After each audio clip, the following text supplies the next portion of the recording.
એમના ટ્વીટના સંદર્ભમાં મેં બગદાણાના જે ઇસ્યુ છે એ મેં વિગતો મેળવી છે અને ખરેખર તો કોઈ બે વ્યક્તિ વચ્ચેનો આ ઘટના છે.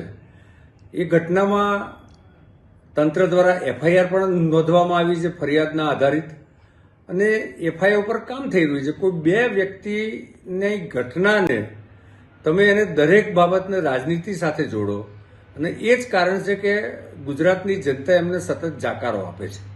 જ્યારે બી જ્યાં પણ કોઈ ગુનો ધ્યાન પર આવ્યો છે તો એના માટે યોગ્ય કાર્યવાહી થઈ છે અને એની તપાસ કરીને, કારણ કે અલ્ટિમેટલી સજા તો કોર્ટ ઓફ લો દ્વારા થાય છે, તો ત્યાં એ પ્રકારનું પ્રેઝન્ટેશન પણ થાય છે કે જેથી ગુના આધારિત અને કાયદા આધારિત એને સજા થાય. ભાજપાની સરકાર એ કોઈ પણ પ્રકારના સેલિબ્રિટીઝ હોય કે કોઈ પણ રાજકીય નેતૃત્વ હોય કે કાર્યકર્તા હોય કોઈ પણ પક્ષના, એને કોઈ પણ સંજોગોમાં છોડતી નથી.